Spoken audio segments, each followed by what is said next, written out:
for Tim McCoy.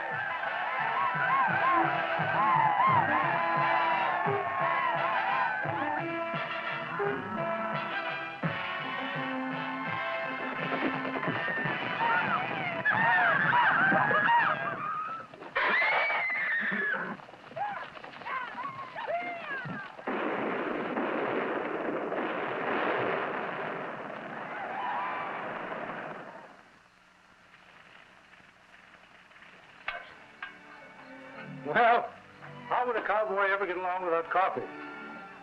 You know, coffee plays a pretty important part in the life of a cowboy. Always has.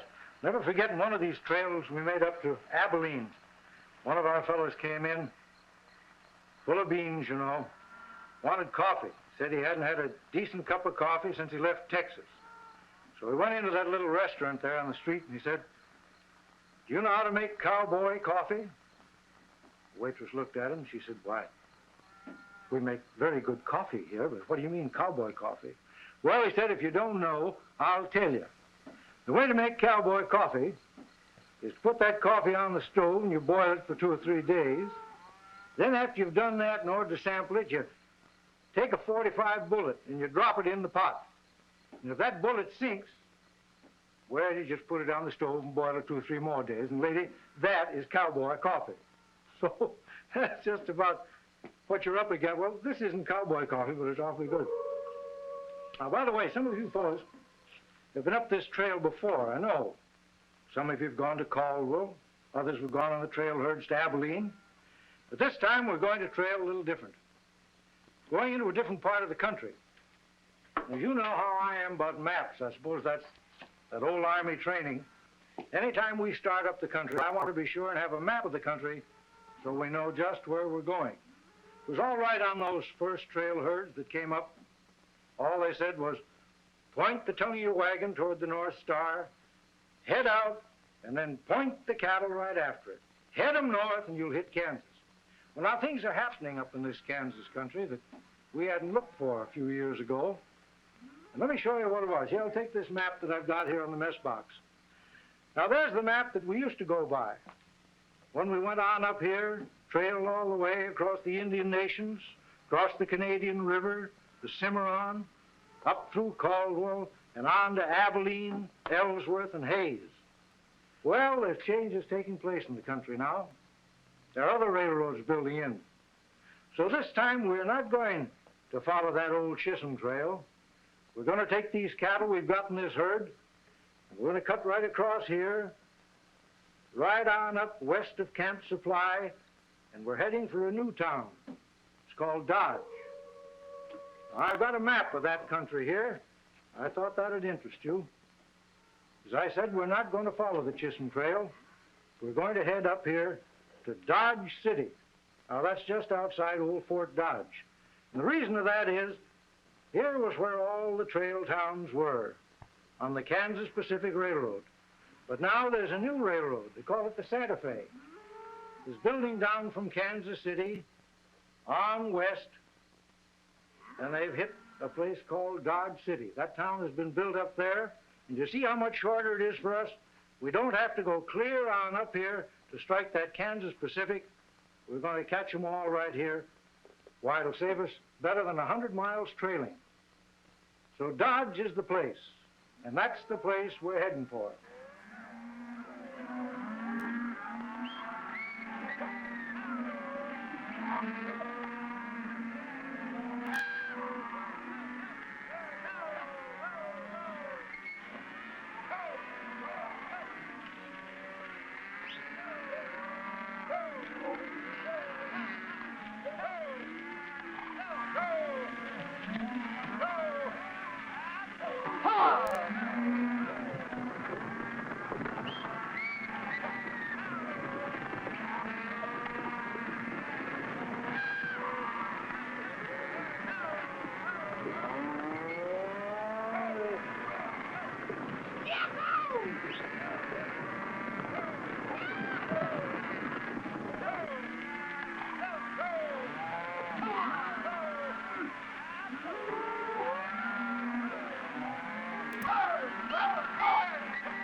Now, up around Dodge, you're going to find something that you've never found anywhere else.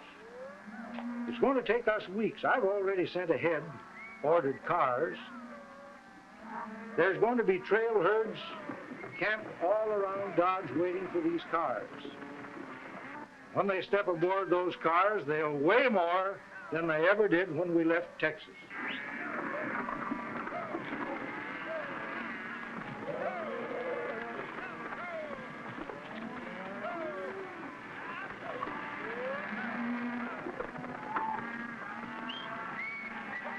I want a couple of you boys to get on your horse with me, and we'll ride into that depot and see about those cars, find out just about when we're going to get them.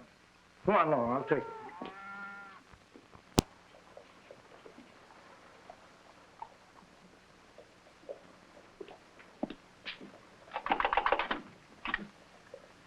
Oh, wouldn't you know it?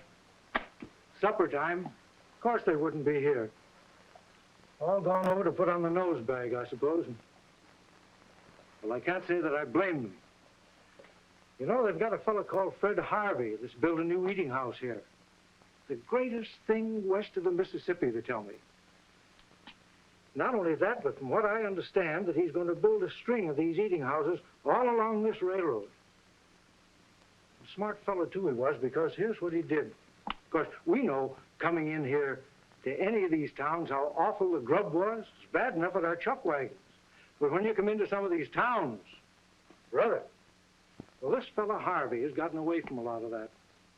First place, he gives you good food, and then he's imported the right kind of waitresses.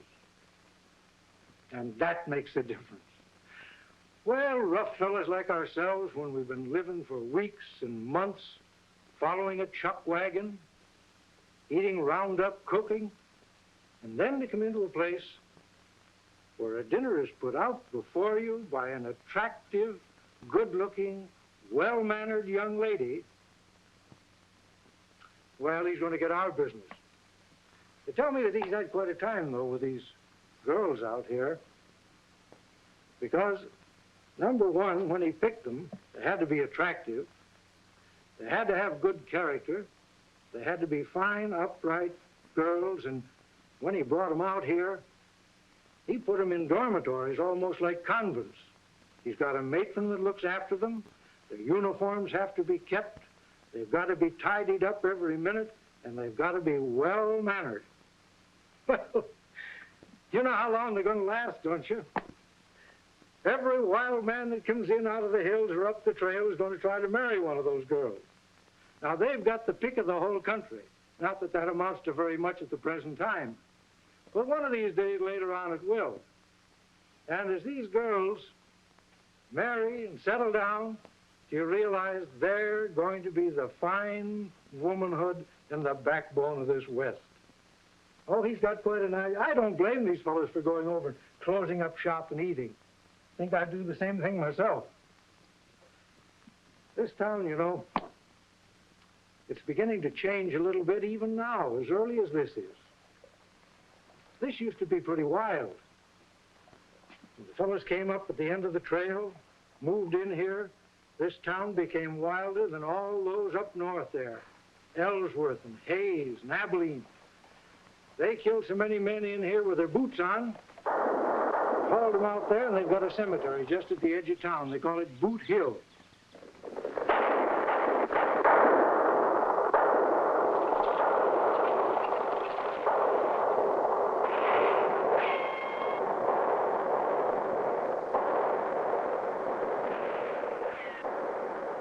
Cowboys would come raring in here.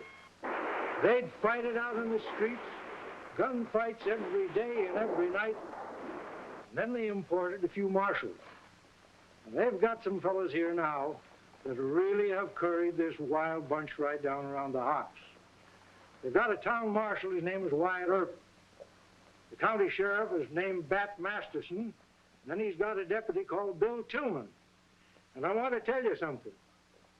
You do what those fellows tell you while you're in town.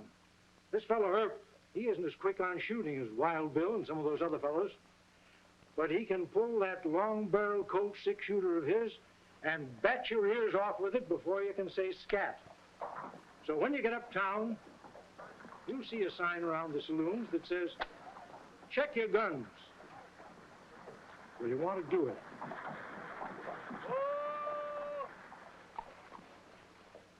You can go up there, you can have a good time, behave yourselves, and no one will bother you.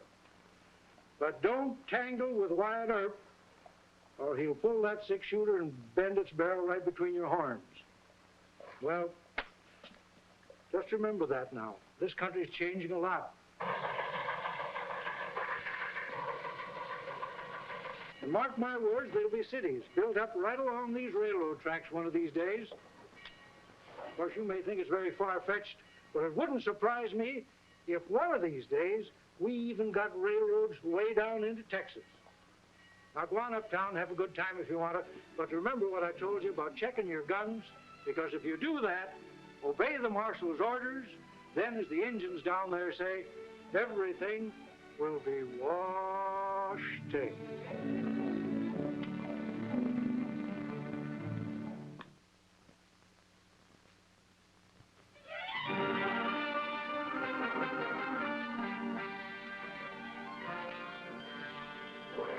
Join us for another authentic story of the West when we again meet America's favorite Western storyteller, Tim McCoy.